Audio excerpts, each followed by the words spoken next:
the tape, let's grind. Shut up. The tape.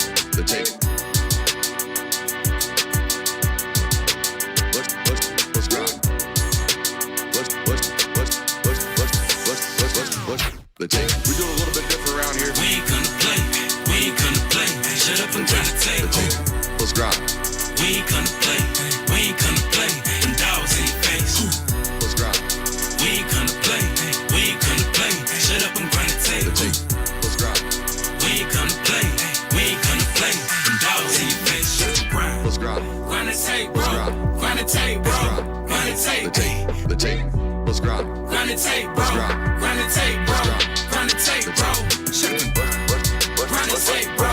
Grind the tape, bro. Grind the tape. The tape. Grind the tape, bro. Grind the tape, bro. Grind the tape, bro. The tape. UGA game day, boy, we ball out. Pull up, put the whole conference in the doghouse. Leave them 6 feet, see me on the win streak. All-star status, go coach, and the bench deep. Offense on 10, how we run it? Your best ain't nothing, we gon' send them boys punting. Black and red, got them dead on arrival. Defense hunkered down for the tie. Hey, you don't want it with the dogs. Film guy on it, you don't want it with my dog. Break it down, play by play, that's the day-to-day. They know we ain't gonna play, boy, it's UGA. Kirby smart, I cannot play the fool. Back to back, we did not come to lose. Back to back, like we got something to prove. Pay your dues, dog nation on the move. What's up? We do a little bit different around here. We ain't gonna play. Shut up and grind the tape. The tape. We ain't gonna play. Them dogs in your face. Let's grind.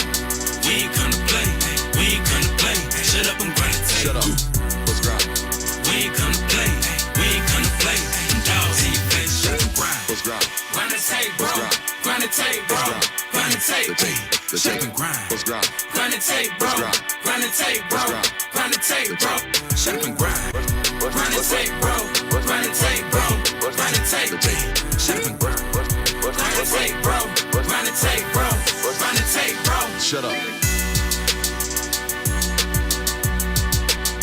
The tape.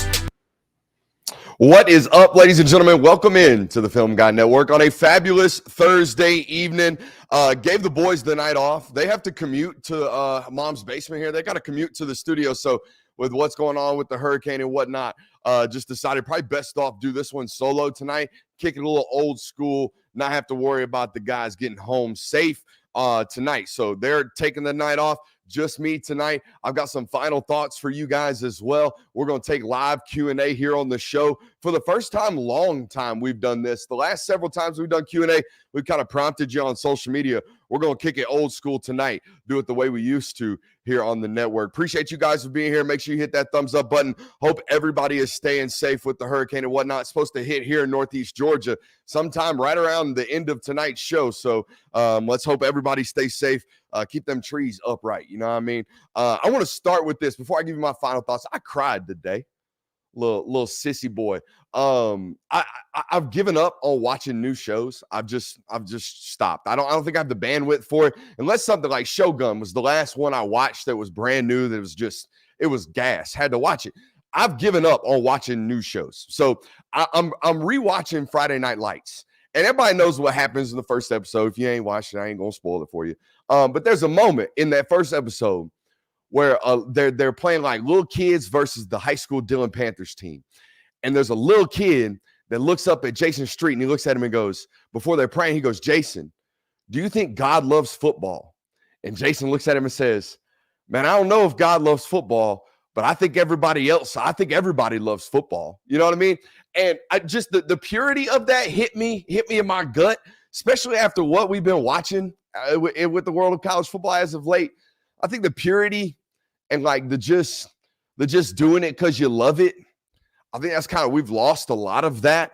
We've lost a lot of that as of late. And I don't know, it didn't just hit me in my gut because of the way the kid said it. It hit me in my gut because kind of where we're at right now.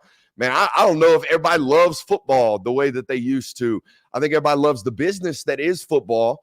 I don't know if everybody loves football like they used to. I certainly do. And I know you guys do watching tonight's show. That's why you're here, right? You love football. You love football content. You love all the stuff that is revolving around football. and you're in its most purest forms. I hope we can get back to that. And I tweeted about this today, and I know I got final thoughts. And if you haven't seen a solo show and you're used to me and the boys kicking it here, prepare yourself for some rambling tonight. We're going to take some side tracks. We're going to take some side missions and all that good stuff. But I tweeted about this today. In fact, I think we are, not to quote another movie, but I think we very much so are in the darkest before the dawn.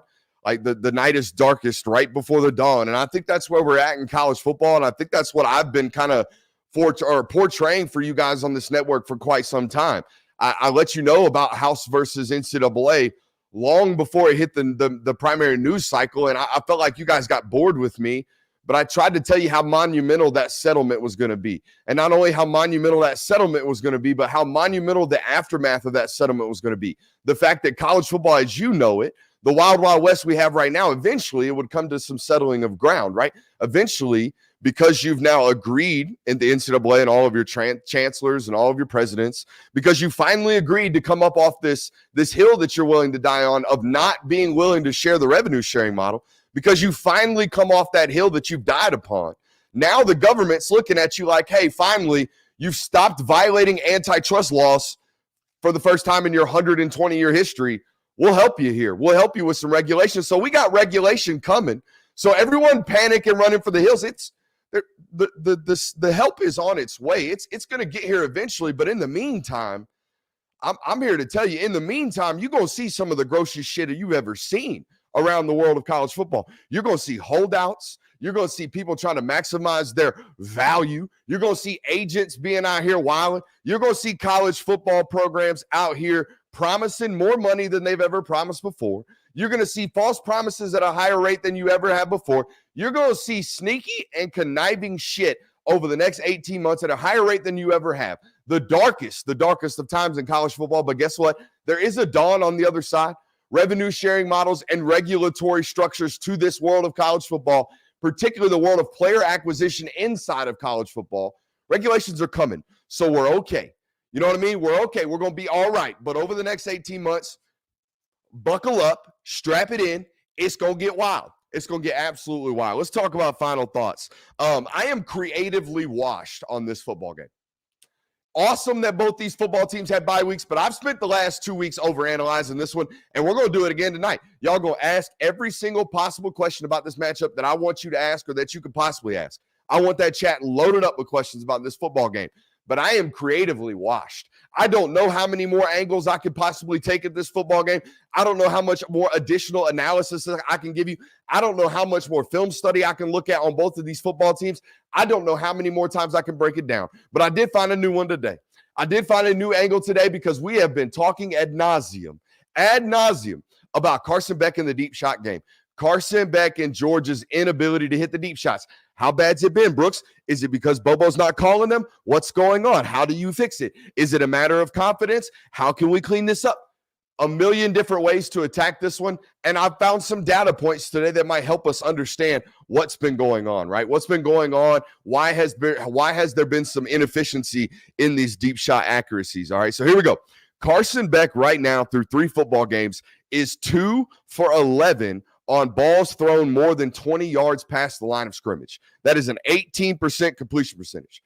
2 for 11. All right, so let's break this down. 1, not good, not good enough. 2, where's good? Good is 50%. Above 50% is great. These are really, really difficult throws. They're the hardest throws we make. It's why we don't throw a bunch of them. No matter what offense you're in, I don't care if the Kansas City Chiefs, I don't care if maybe the Alabama Crimson, I don't care who you are. Offensively, we're really only driving the ball 20-plus yards downfield, really taking shots about once, maybe twice a quarter. All right, so we're talking 3 or 4, maybe 5 or 6 times per game. You handled Clemson towards the second half, all right? You definitely handled Tennessee Tech, and then you struggled against Kentucky. But over those 3 games, you're averaging about 3 3/4, about almost 4 20-yard plus throws per game, deep shots per game. So from a frequency standpoint, Georgia is, in my opinion, calling these as often as they have in years past. So let's address why you're not completing them. Well, that's a variety of different things. One that most people overlook is landmarks. The hell is this guy talking about landmarks? Hey, when we run a post, if we run a post against cover 4, it might be the near side post. If we run a post against cover 3, it might be the far side post. When I come out of my break, my eyes are set on a landmark. My quarterback is throwing that touch pass, that deep ball that's covering 45 yards of air travel, right? That is going from this point A to that point B way down the field. He's throwing that on a landmark. So if a ball looks underthrown, it might be underthrown. But the wide receiver might have had an improper landmark. That's just one way these things can go awry, right? Confidence. People talk about confidence. If I don't rip that ball, or if I don't let that ball go with 100% confidence, if I let up on it a little bit, or if I overjuice it, right? If I'm not in that perfect little, green zone, if you will, to apply some college football 25 methods for you, then yeah, there are going to be some errant throws, right? So I think there's a lot of reasons why these things might go awry. The frequency that they are called, however, is not the problem. They're calling as many as they possibly should be, considering the nature of the offense. This is not an air raid system, okay? So they're not going to be throwing. This metric shouldn't be 20 attempts. It should be around 4 a game, like I told you. All right, so and here's the other thing about this. You're going to get more and more tighter coverage and more tighter boxes until you can prove that you can do these things, right? Because right now, another stat for you, we're completing 18% as a quarterback, 18% of our deep balls, 20 yards and beyond. All right, 48% of our total completions right now as a Georgia offense. All right, 48% of our total completions are at, near, or behind the line of scrimmage. So half the time you're throwing it at, near, or behind the line of scrimmage, and you can't really, to date, hit those deep shots. So what am I going to do as a defense? I'm going to walk right up on you. I'm going to walk right up on you. I'm going to get in your face, and I'm going to stand there until you punch me out, right? Until you punch me to a point where I have to provide distance between you and I. I think that's what we're going to see Saturday. I think if I were Alabama, if I were Kane Womack, I would do this. We play a bunch of man coverage at Alabama, so we're going to walk down. That's what we're going to do today. You're going to have to show me that you can beat me. And the moment you do, that becomes my job to respond. The great news for Georgia, if you listen to this and you're wondering like, man, here he goes again with all these negative stats and all this thing. All it takes is one. All it takes is one of these to be completed, and then they have to back off. And then guess what? Everything opens up. Run game opens back up. No longer a crowded box. The linebackers have to back up 1.5 yards, 2 yards, right? The game starts to change the moment this changes for you in terms of your narrative, in terms of we can't quite hit these right now. The moment you do, it'll be a completely different defensive structure, in my opinion, from what you've been seeing through the first several football games. Crazy good football game coming our way Saturday evening inside that stadium. All right, we got Q&A. Let's start firing off. First one in the chat was AJ right here saying, I keep seeing some people believe UGA is holding something back on offense and defense for this game, whether that be formation plays, etc. How true is that, do you believe? Well, we just broke down the deep shot numbers, right? Taking 11 of these already through the point of the season through 3 games, one of which was a cupcake, right? So there, I wouldn't say they're being quite hesitant on the offensive side of the football. All right, I don't think they're holding anything back. Defensively, the adjustment, they're pretty much a 4-2-5 nickel-based defense, have been split safety defense. They're going to play a lot of stuff in the back end. All right, going to play nickel, going to play a 4 down front. They've been kind of who they are defensively for, I would say, since Jordan Davis, like that, since 2018, they've kind of played the same core structure. This year, it's already changed a little bit, in my opinion, due to Jalen Walker. So you've already played that card, and you've already put that on tape, and that's okay. At this point, you're just getting really good at it, right? But there has been a little bit of not unpredictability, but there has been a little bit of subtle change on the defensive side of the football because of Jalen Walker. As far as the offensive, hey, are we being creative enough? Are we guys? I've been on this horse and on this train for a while. Your offensive playbook is your offensive playbook. Like, y'all don't have a coordinator that's going to be sitting up in the box drawing a brand new install. First of all, you don't have a head coach for that either, right? We want to be prepared. If we're going to run something on Saturday, we better have been good at it Monday through Thursday. Like, that's your football coach. So this whole idea that we're going to get to the game and we're going to design a new offense, or we're going to put some new bells on this train, like, nah, dude, the locomotive is the locomotive. Just put some steam in it, execute, You're going to beat the drums off people. That's what y'all have been doing when executing. So, like, it's a little overblown with the whole how much different, how much more creative can we be? You're pretty creative. All right, then sorry asks, Michael Morris versus Tate Ratledge fall off, if any, is one better in run/pass situations. All right. Last year I would have said, you know what? Not much drop off here. And then I watched the first 2.5 games of Tate Ratledge. Tate was playing ball, dude. Tate's gonna come back and continue to play ball when he gets back healthy. Tate was playing some of his best football that I've seen him play in a Georgia football uniform. So there is a drop off. Let's not get it twisted. But this ain't like they had an NFL player. Now they got a donkey out there that everybody can hunt and everybody knows they can hunt. No, that's not what this situation is. And the other thing about Micah, and I'm hoping now is the time that we flip a switch. Right now is the time that we realize, I am no longer a rotational player. I am now the guy. My team's depending on me. So I'm going to play through the echo of the whistle the entire night. If that Michael Morris shows up, that's a scary proposition for the SEC because this is a very, very talented human being. If you listen to anybody talk about this guy, all right, from a player's perspective, they will talk about how strong he is, how athletic he is, how much he loves to be violent and seek contact. But as an evaluator, players won't tell you this, coaches won't tell you this because they're not going to dime the kid out. For 3 years, there has been questionable moments on tape from an effort standpoint as a rotational player. Okay, so that would be there ain't none of that with Tate. You know that, right? And in terms of a leadership standpoint as well, there's obviously a loss. But I think this is the opportunity for a switch to be flipped within Micah Morris's mentality in terms of how he plays football. Musclamp asks, how many menthols you bringing into the box if you're Mike Bobo? Mike Bobo is definitely a Copenhagen straight guy. Ain't no way. He's saving the lungs, pounding the gums. Ain't no doubt about it. All right, so I ain't going to say he going to be out here smoking the cigs, but he's definitely going to be hitting one of these by halftime. God dang it. We got to block out on the perimeter. Going to hit one of those. All right, for sure. You chose Bama to win earlier in the week before watching the SEC championship game film. You said you wish you would have watched it before making your pick. How much would have your pick changed, hypothetically? Well, I made the pick before I watched that. And I have to stand 10 toes down on my pick.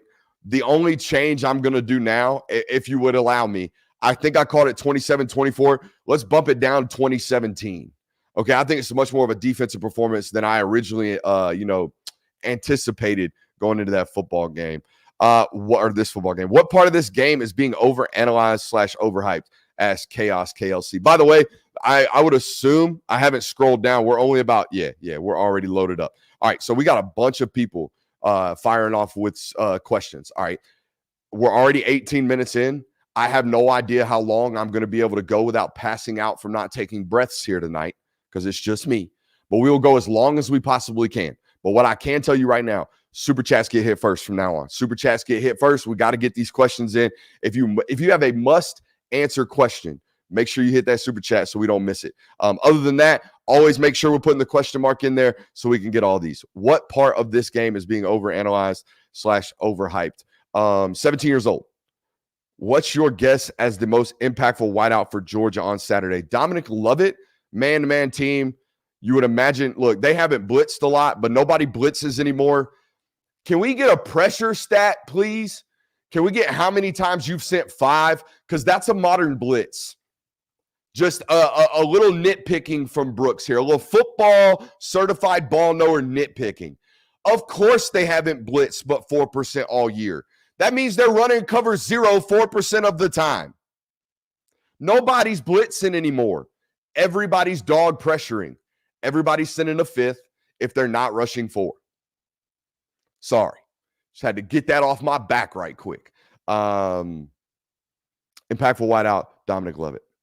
What can we expect from Michael? Should Bama hunt Morris at right guard? Can UGA tackles bring the fight to Bama line? So Michael B hit one of them little 3-for-1s right there. Little Wendy's quad pack on us right here. What can we expect from Michael? An appearance and a give it a go. I don't know what his availability is. All right. I don't know how healthy he's going to be. He's listed as questionable or probable or one of the other in-betweens. I'm sure it'll change. It's probably getting updated as I speak right now. via the SEC injury report stuff. So, by the way, Jonathan, Christian, if you're listening, write the article. But I expect him to go. It's a grade 2 ankle sprain from August 31st. I expect an effort here. I don't know how good, I don't know how healthy he's going to be. I don't know what percentage of himself he's going to be. We'll have to find that out as the game goes on, right? A player to watch, certainly there. I don't think you can hunt Micah Morris. If anything, I'm hunting the speed rush at the tackle positions. That's what's shown real success through the first couple of games. What else? Yeah, here we go. Charles Vaughn says, how can Carson learn to cut it loose without processing on his deep shots? Is it just a trust thing with receivers, or does he lack the killer mentality? Trust thing and seeing them go down, right? Seeing them go down. Got to see them go down in a critical football game, in a tight one. All right, that's what I think we're missing. All right, and for him especially, he does have 17 starts. And someone in our Discord chat today was like, man, if he's not confident at this point, when is he going to be? Well, guys, he had one tough football game last year, and it was that Alabama game. And I don't know how much – he didn't play terribly in that football game, but he wasn't, leaving on cloud 9, right? So the rest of them, he's been able to kind of do his own thing. Auburn last year was a comfort behind win. I think you saw a lot of tremendous confidence following that the next 4 or 5 games. But this guy's been kind of knocked off the hill of confidence, if you will, especially the deep shot accuracy department, for some time now. So I think all it's going to really take is that one. See that one go down, and then we're not surrender cobra on the sideline.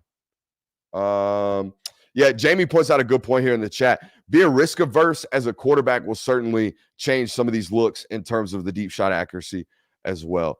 Why do Arian run so fast? 910 Cooper asks. On to the next one. We got to speed up here. Let's go ahead and jump down to at least one super chat sub right here, a super chat question right quick, and get these knocked out. Here we go. We got Dr. Strange, my bad. Winner make SEC championship game, loser make playoffs. Yes and yes. Yes and yes. I know I might feel this way when Georgia plays Texas. I might feel this way when Georgia plays Tennessee. But I feel like this is going to be the best football game, obviously, of the weekend. But these are 2 of the best 4 teams in college football. I know even the rankings say that. But, like, when I evaluate them, not a lot of holes. Not a lot of, will this work here? Or is this a potential for exposure? Like, these are really, really, really good football teams. I think they're both playoff caliber. Georgia's got a hellified schedule. You all know this. I think they end up handling it with at least a 10-2 fashion. And if they get out of this schedule 10-2, by God, they might be a 7 seed. You know what I mean? Here we go. Sliding scale, Majiggy, how confident are you in Bama winning? 50.01%. I think it's that close. Who has the better deep snapper? Me. I throw seeds. Actually, I don't know the answer to that question. Back to pick them apart. Appreciate your comment there. Here we go. Taylor Huntley, can you shed light on what exactly Saban is doing for DeBoer and his staff? Answering the phone? Maybe? I don't know. I have no idea. I have no clue. Sounds like Saban's working really hard as a television personality, though, right? That's every story I'm hearing coming out right now is how invested he is in that. If I'm Kalen DeBoer, you can't like separate yourself from Nick Saban. You never will. You're at the program that he built, right, or reinvigorated. But the last thing I'm doing is, if I'm Kalen DeBoer, is picking up the phone and calling Nick Saban for help the very first time I have an SEC game at home. That's a big one. You know what I mean? That would be my thing. I would be like, you know what? Hey, we're going to go for constructive criticism, win, lose, or draw afterwards. But I'm not calling the guy that was here last that I'm replacing. I'm not calling him for tips the week before the biggest game. Now, if he wants to call an offer, he can call an offer. But I would feel some type of way as a man. And maybe that's just me being a big-headed, arrogant man. Maybe that's what that is. Maybe that's me being a prideful individual. But there's a lot of pressure for him to not be that guy, right? And be of quality of him and perform at the rate that he did, or at least, be the right hire. And he's done that so far. I wouldn't be so just rushing to pick the phone up and ask man's questions left and right. If Georgia loses this game, what will be the hottest takes from the talking heads? I already saw somebody in the chat, and now this is crazy. I've already heard somebody in our YouTube comments talk about, maybe benching a quarterback.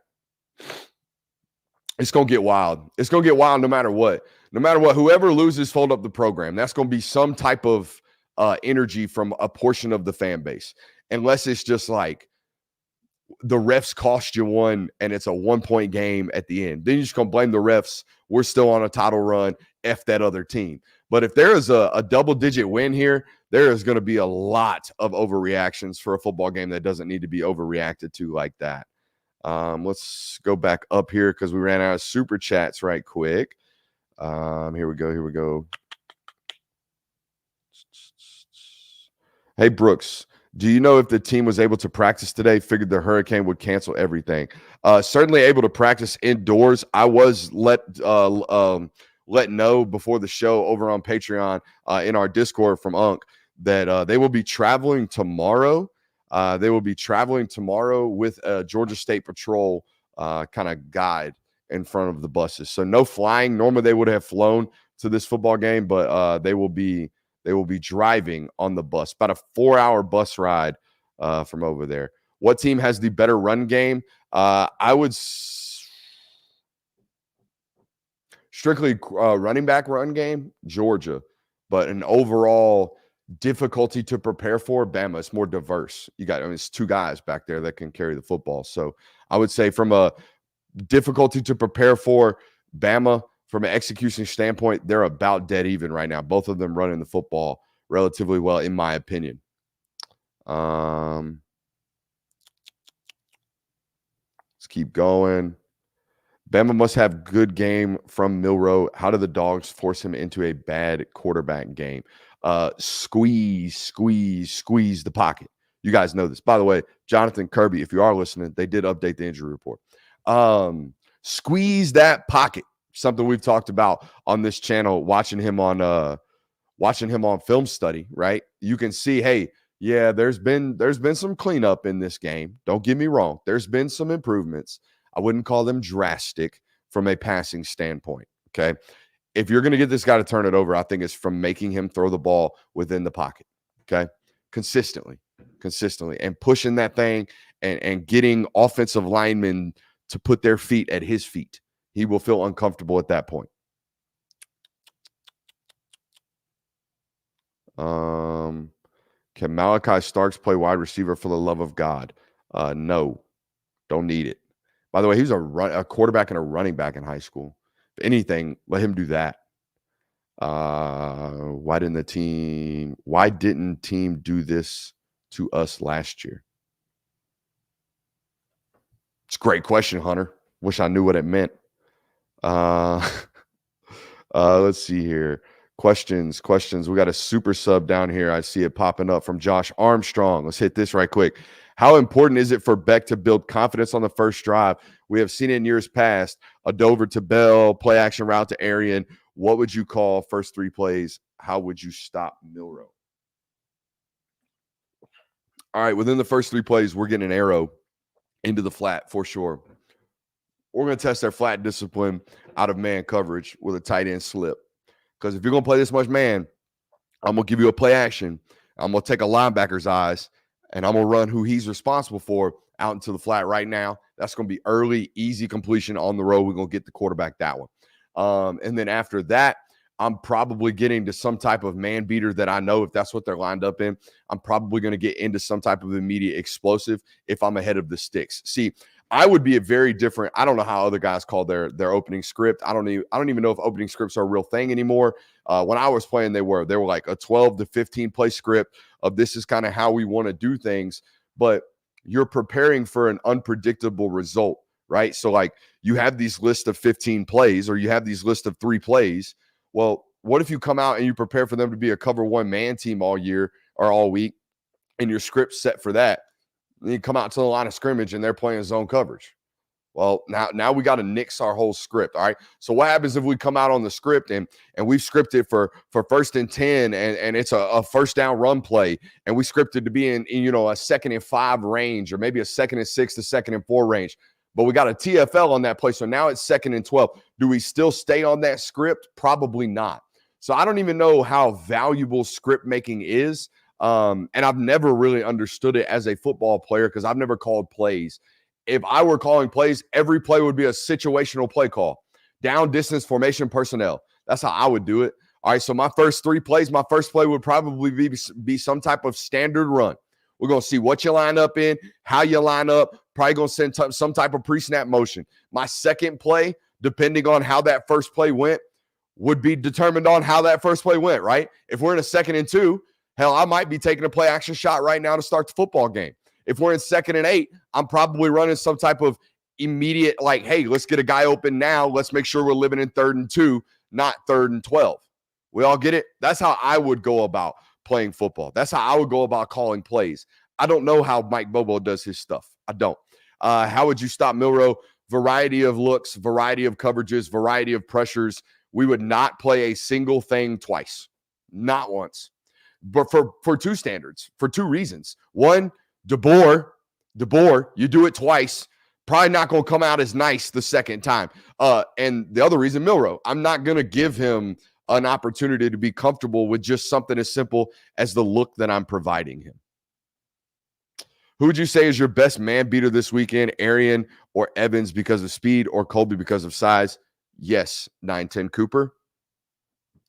You hit the 3 that I was going to go with, except for Dom Lovett. I think Dom Lovett's your guy that can route up and get open with just the routes, not have to use his physical traits, even though he's relatively physically gifted. But from a who wins now standpoint, give me Dominic Lovett. Who wins biggest? Who wins best? Give me Arian Smith, Anthony Evans. Who wins all the time? Who wins consistently in man-to-man bump and run? Give me Colby Young. So, yeah, all of those things you just mentioned right there is what we will go with.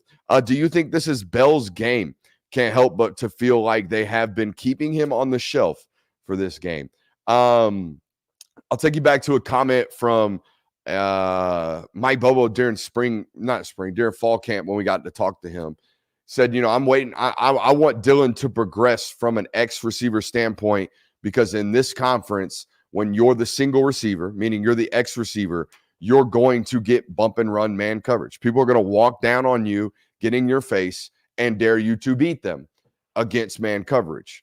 I don't know if that's Dylan's best bag. Dylan's best bag, in my opinion, is we got you the ball on a deep over. There are 70 yards to go to the end zone.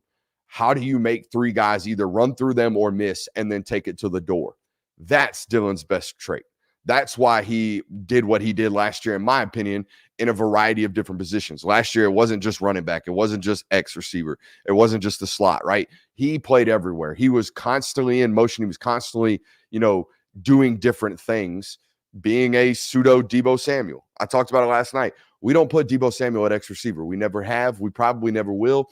They've been forced to do this. Their hands been forced, in my opinion, to put Dylan there because of what's been going on with injuries, Ra Thomas's nonsense, and obviously now Colby Young getting right. It was a foot injury and an ankle injury during camp. I think a lot of people forget that. This isn't just a guy that had to learn the playbook, but he wasn't able to get on the field and do the reps and get the continuity with the offense for most of fall camp because he was banged up. So I think this will be, if anything, in my opinion, I'm predicting it to be the Colby Young game, right? They play so much man coverage. That's your best man winner on a consistent standpoint.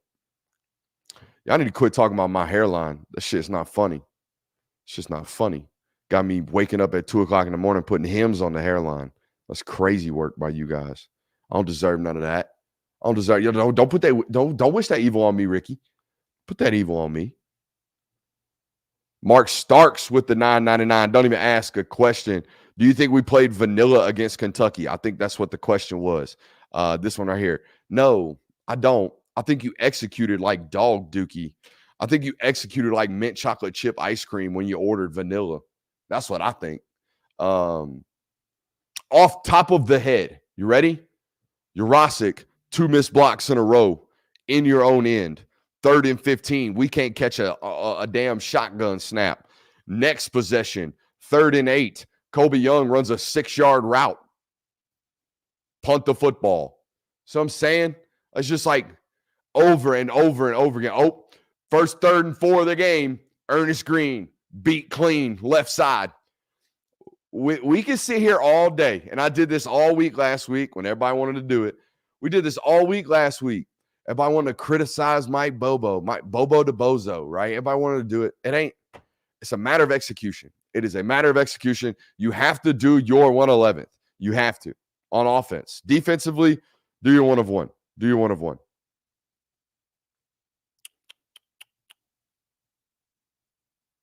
See, y'all chilling. Brooks out here calling out Marcus Freeman, but the chat gonna get to him. Yeah. I mean, look, Marcus Freeman got the revenue and the fiduciary means to be out here plugging the shit. Your boy does not, unless them super chats keep rolling in. If them super chats keep rolling in, your boy might be able to afford the PEDs in a couple years when he needs them. All right. It's a Bama fan up in here. Welcome, Scott. Scott asked, in your opinion, when it is all said and done, will Jalen Milroe be viewed as a better quarterback than Jalen Hurts? College only, better runner, better passer. I think so. I mean, I am more afraid of Jalen Milroe, the college quarterback, than I ever was of Jalen Hurts, the college quarterback. Jalen Hurts, the college quarterback at Alabama, was like, this guy's a winner, man. You know what I mean? When your first thing I'm told about you is, hey, this guy, he's a winner. At the quarterback position, that's okay. That's all right. That's all right. But I want to hear, hey, man, this guy's a fucking unicorn. And that's the way we talk about Milroe. We talk about Milroe that way. So I don't know how Bama fans feel about this discussion. I know how I would as an evaluator. Wow. Like it's not even close. It's not even close. Give me Milroe. Milroe is deathly terrifying as an eval. Hurts, winner, right?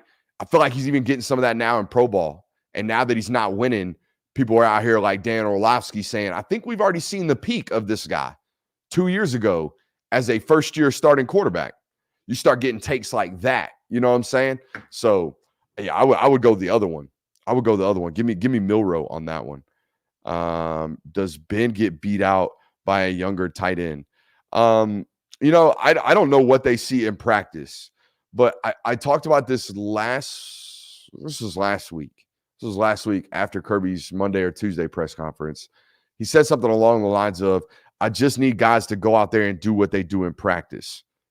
I would imagine Jurasic doesn't just suck in practice. You know what I mean? I would imagine he's pretty good.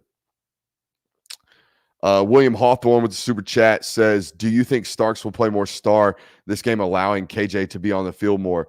I think they've done a good job of rotating that on a consistent basis. I don't see the first 2 games, it's been like, hey, couple series on, couple series off, couple series on, couple series off type of thing.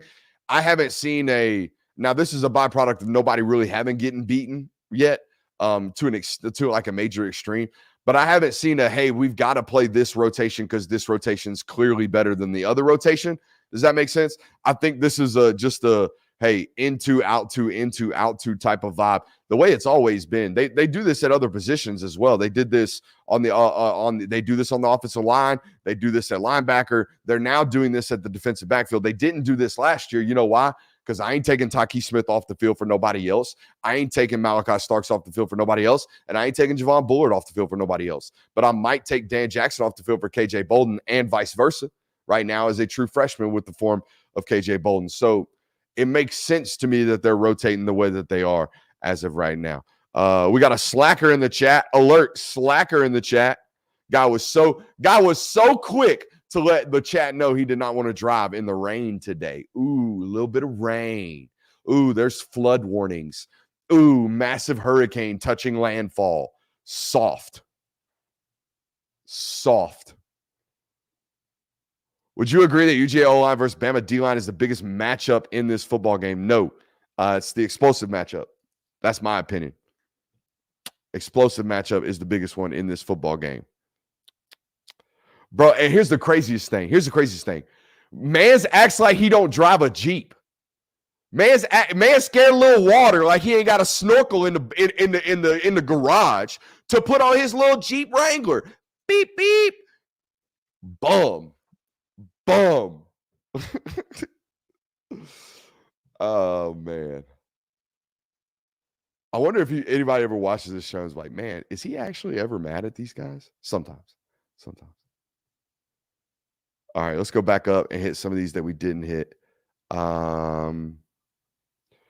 Do you think that we put the starting quarterback at risk as a holder for kicks?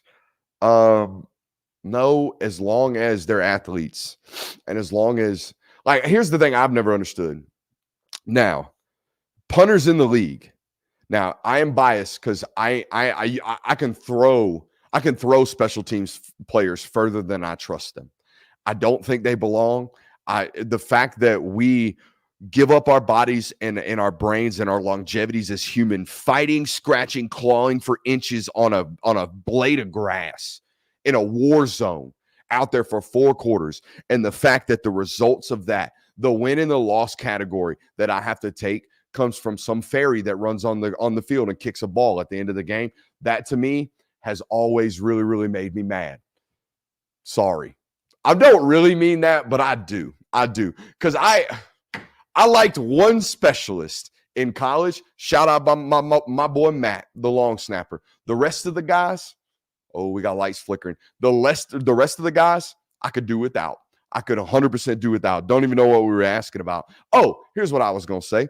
I probably trust the guy like Carson that is a natural born athlete that's played 3 sports, baseball, basketball, football, that's played a variety of positions, that catches footballs on the regular. I'd probably rather him do that than what they do in the NFL, which is the punter holds all the balls. The punter holds all the balls because the punter ain't got nothing to do during practice but hold balls.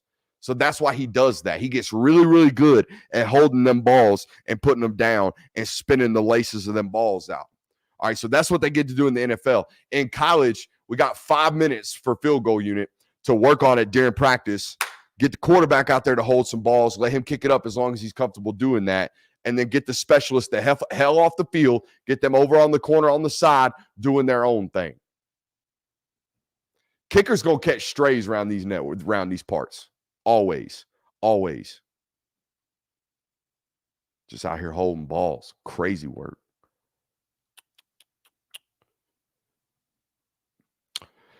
Said he watched the second championship game, SEC championship game. Milroe made a lot of contested throws in the first quarter. Do you think he makes some mistakes with a better secondary? Are we 100% sure that Georgia's secondary is better this year than it was in that game? Linebacker core, defensive line, and edge rushers, way better.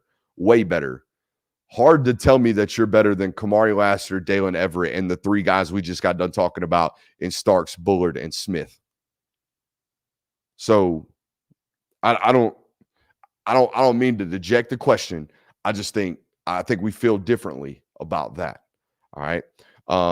But yeah, you can certainly force a lot of contested catches as long as we're zone matching properly.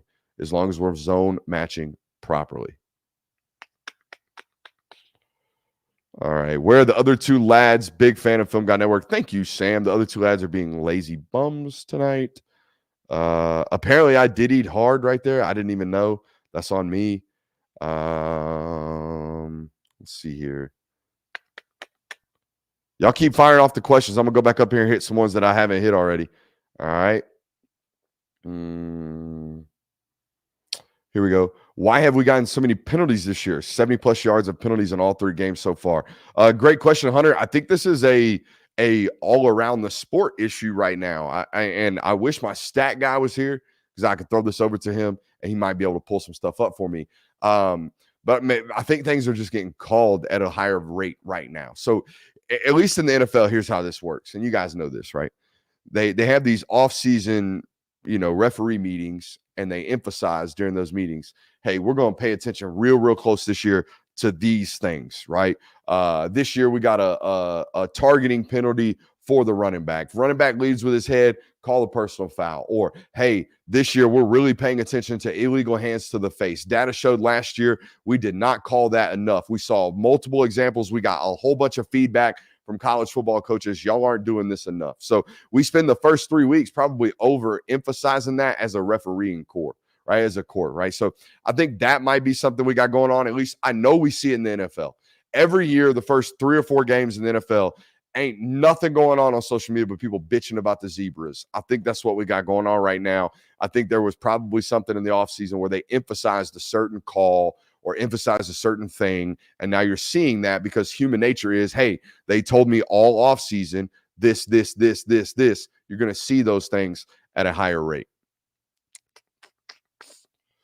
Didn't Mike Leach do well with scripting plays? Yes, because his offense dictated formations. You can't play man coverage against him. He saw nothing but zone all of the time. And when you throw the ball 70% of the time, you can just script 70 pass plays in a row when you do that.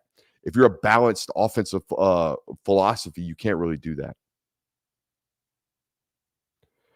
Why are UGA football creators having us losing, but Bama football creators having us winning a close game? Can't really speak for anybody else. Don't really watch anybody else. I know how I feel. I know why I feel that way. And it boiled down to one thing for me. I said this the other night. I said this Tuesday during our prediction show. I trust Alabama to be more explosive than I trust Georgia to win the turnover battle. All right. So that's just where I'm standing right now. And that's where I've been. I don't know about anybody else. Great job, Brooks. Hell response to the litany of questions I posed. Film Guy Network, best show on the internet. Josh Armstrong, I'm gonna do something. I always say this. I'm gonna do something for Josh. Josh hits me up on Twitter. Josh hits us up in the chat every single day. Josh joined Patreon the last month, and Josh is like a newborn Christian. Josh got saved by the Film Guy Network, and he is out here preaching the gospel on the corners at every stoplight he can possibly have. So be more like Josh, ladies and gentlemen. Be on fire for the Film Guy Network, will you? Be on fire. Take it to the streets and let the folks know, like my boy Josh Armstrong does. Shout out to that guy right there.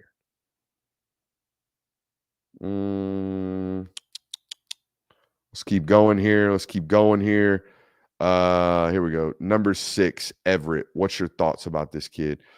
Heavily over scrutinized. And here's what my favorite thing about this is.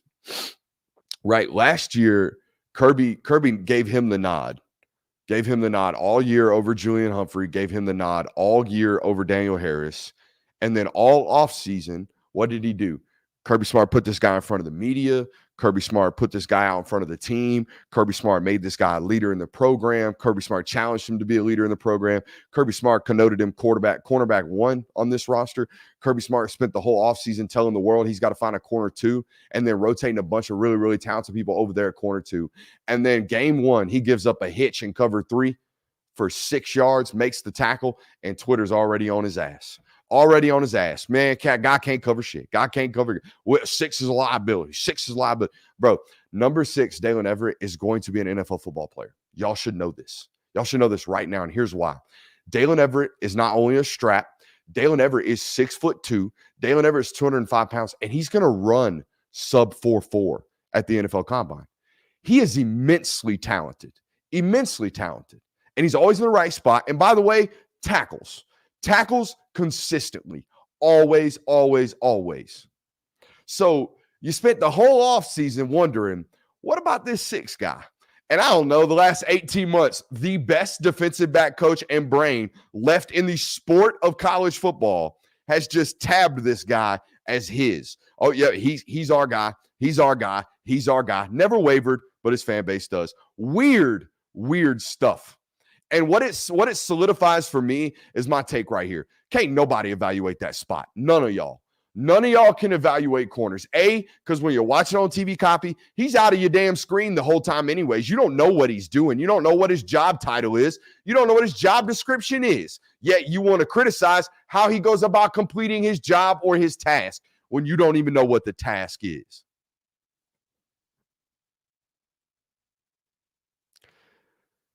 Six gets picked on out of our whole secondary. Teams look for him, and that's the truth. Really, that's funny because 2 weeks ago against Kentucky on multiple 3rd and longs, you know who they attacked? Number 24 in man coverage. Teams attack different things every week. And yeah, last year I probably would have attacked 6 and not number 3, who looks like he's going to be a rookie, all rookie team, does Kamari Lassiter. Not the one to try me on. The football players that are over criticized, not the ones to try me on, because I get really, really passionate about it, and I'm gonna get hot about it. All right, so maybe it is the one to try me on if you want to see something, but that ain't the one. Since you chose Bama, who do you think give DeBoer a welcome to the SEC moment? In my opinion, every coach has had one.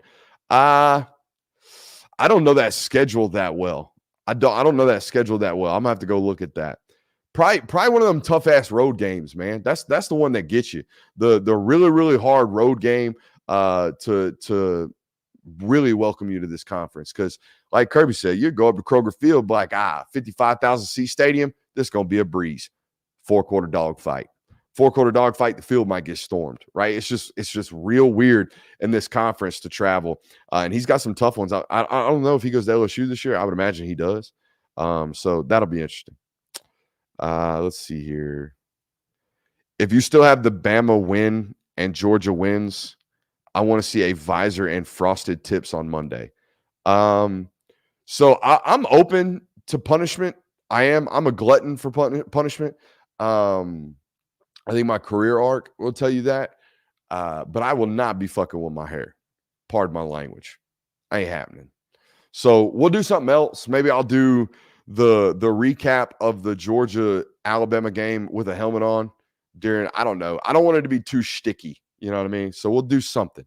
We'll pay some type of Pied Piper if they lose. All right? So that's fair to you guys. I will agree upon that, but we will not. We will not be out here fucking with the hair. All right, instead of trying to sack Milroe, do you think we should try to keep him in the pocket and make him play quarterback? Mark Starks asked. Thank you for the super sub, Mark, and 100%. 100%. We want to squeeze. We want to squeeze that sucker. We do not want to create voids. We do not want to create lanes. I think I actually saw a clip of Davin Bellamy, friend of the show, talk about this on Dog Nation today, saying essentially like, when you're trying to get home and you're trying to get sacked, sometimes you can have the propensity to run past the spot. You can't run past the spot in this guy. So contain and pressure or pocket, what do you call it? The sanctity of the pocket is far more important than getting this guy down within 3 seconds, right? We want to squeeze that pocket, make him throw out of it. Hey, Brooks, why does it seem like Bama's offense and defensive line always play better against us? I feel like last year they were getting beat off the ball constantly. Then they turned around and played flawlessly against us. It wasn't just last year either. 2021 first natty year? So that would have been the 2021, the SEC championship game. They came out, didn't allow a sack. After the week before, gave up 7 against Auburn. 7 against Auburn. Now, here's what I will tell you, right? I would imagine a lot of that had to do with the fact that they had the greatest coach of all time for the last 17, 19, 18 years. So if anybody can get you up, probably that guy. Now, I'm not saying DeBoer can't, but it's an easy point to, hey, Bama plays way better against us than anybody else. Why? Well, might be a little something to do with the greatest coach of all time being their head football coach, right? So those things can certainly change as the chat's already hitting the Nick Saban effect, right? The Nick Saban effect. Gap discipline. Brooks, did you read my defense of Kiffin's tenure at SC in the Discord, and are you ready to issue a retraction?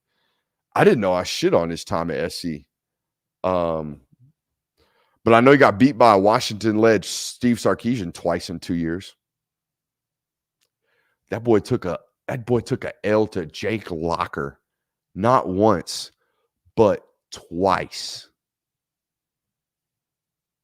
Jake Locker out here dubbing you up twice, dog. That's rough. Let's see here. What did Texas do last year on offense that UGA could do this year? O-line has to win 60% of their blocks, in my opinion, which is a lot, I know. The biggest moments in that football game were Quinn Ewers' deep shots, right? That's what it was right there. The Isaiah Bond touchdown. There was an A.D. Mitchell touchdown in that football game, I think, right? That was the difference in that football game for Texas. Those several explosives that they were able to hit. So you want to know what Texas did on offense last year? That's what they did. They hit their shots when they were available. Now, a lot of that, I'm gonna have to go back. I would have to go back and watch it, play by play, quarter by quarter, TV copy and film copy to find the flow of the football game and to see whether or not Sark set those things up or if Sark called those versus a certain look or how he got to that, how he managed to get to that type of shot. But yeah, that's what they did. They were out here hitting shots downfield and scoring explosively. What negative tendencies have you seen from Bama's offensive line that UGA will try to attack them most? 77 is a leaner. 74, though not 100% healthy through 3 games or through 1 full game, has shown a propensity to have a little bit of a suspect anchor. I think Elijah Pritchett's been really clean in the pass protection game.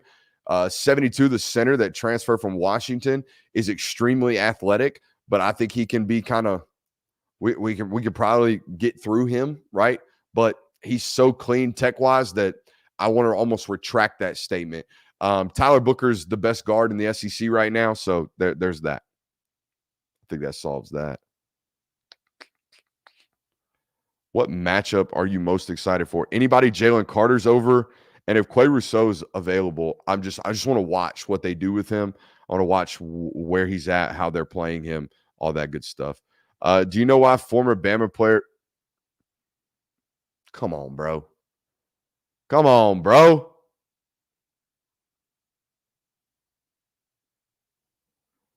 Jamie says, I don't have a question, but put this on the Dogs money line to win. Love that.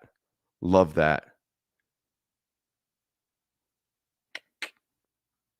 I know you picked Bama. I've forgiven you. What's the path you see to UGA beating Bama by 20? 20? 2 turnovers, one of which is a pick 6. Arian Smith, a $130. If that happens, you win by 20. Hell, you might win by 25. Hell yeah, Gas Dog MD. Keep up the awesome content, bro. You are elite. You are elite. You are elite, Gas Dog MD. You are elite. Hell yeah.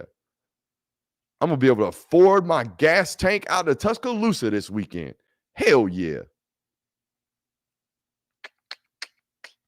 All right. Brooks, who's your favorite UGA football player you have ever covered, skill and personality? From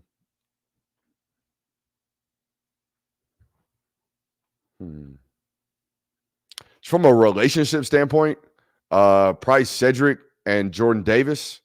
From a damn, I sure do like watching you play and love studying you, Richard LeCount. From a holy crap, what a great person you are. And every time I see you, I get a smile on my face standpoint. Let's go Tyke Smith and Chris Smith. And obviously Jordan Davis fits that mold as well. So yeah, I've had a tremendous time doing what I do, right?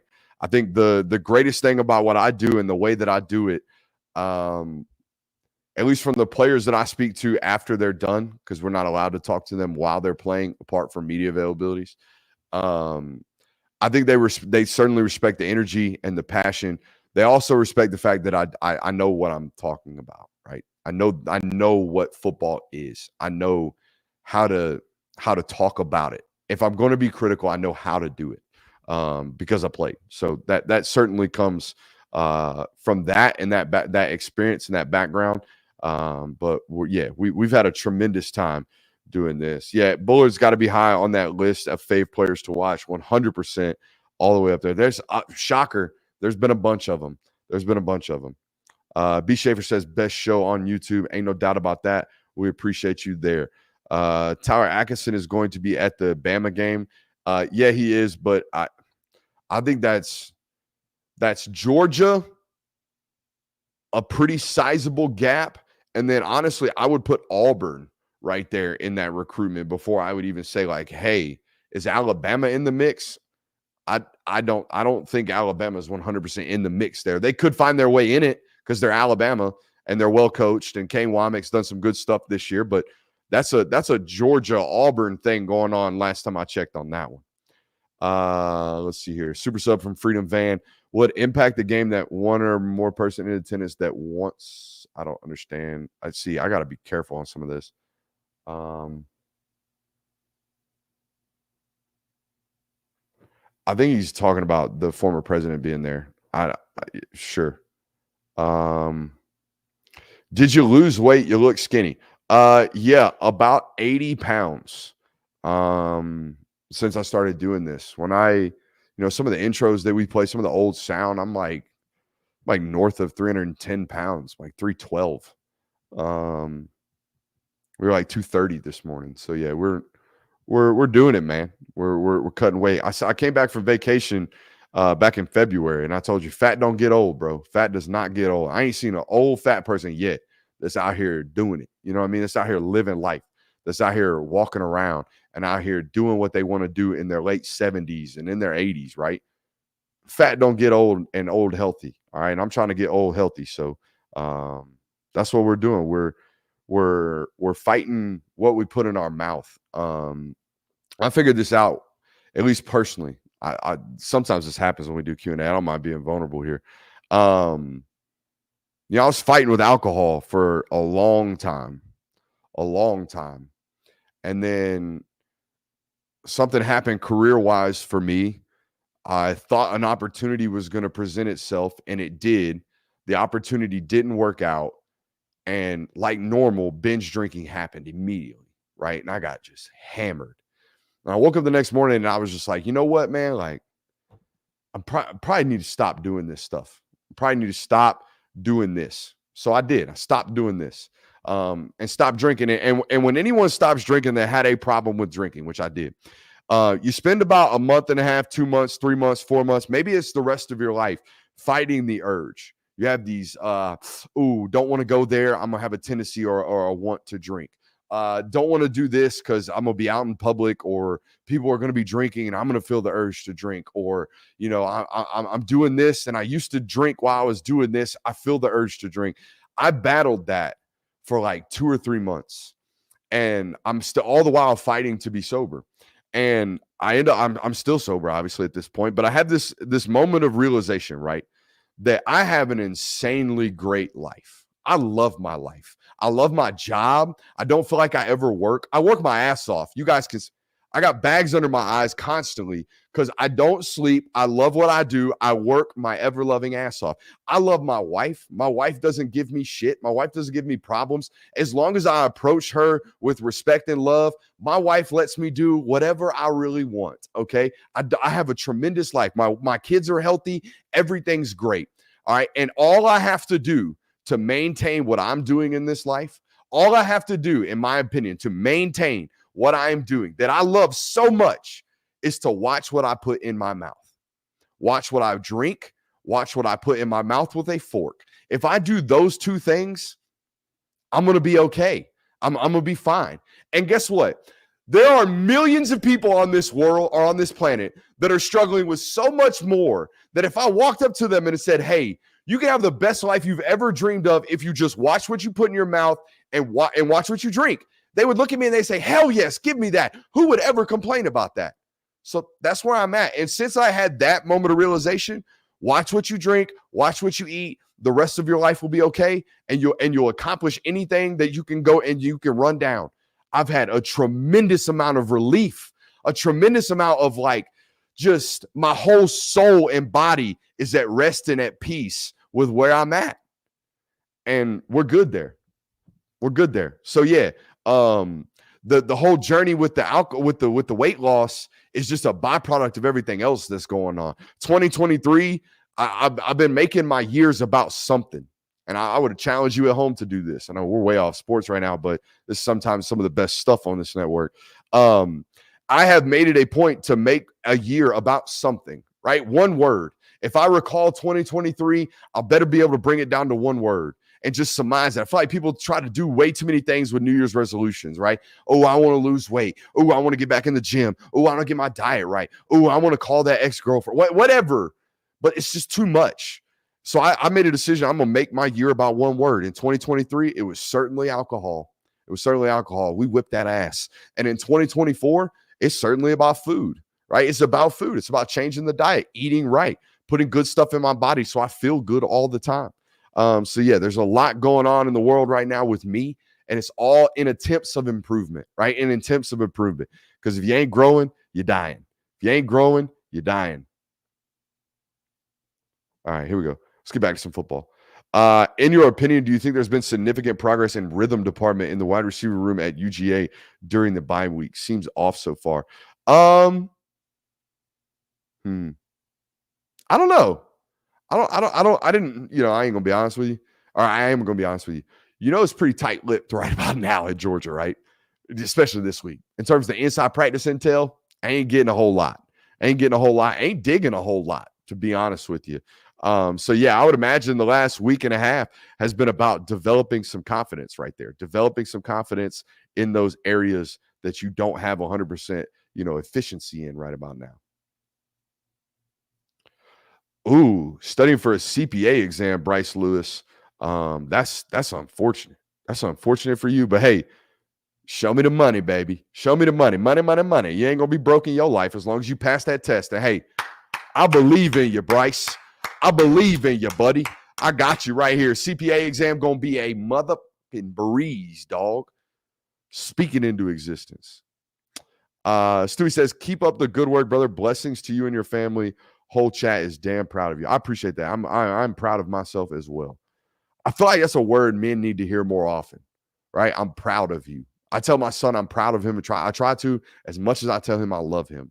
I think it's something that we struggle with, not to get all soft and hard on you or soft and weak on you. But yeah, I feel like men need to hear that more often. I'm proud of you. You're doing well. You're fighting the good fight, dude. Keep doing it. All you guys, if you need to hear that today, you are fighting the good fight. Keep fighting, brother. All right. I'm good. We're an hour and 6 minutes in. I've already gone into the soliloquies about life at this point in the chat. So unless we have any more super chats rolling in, I think we're good for the night. I appreciate you guys for being here. If it was your first night on the network, make sure you're subscribed and make sure you're hitting that thumbs up button and following our content throughout the season. Okay. We are live here Monday through Thursday, 8 o'clock to 10 o'clock, doing a tremendous job here on this show. So appreciate you guys for being here. Love you. We'll see you.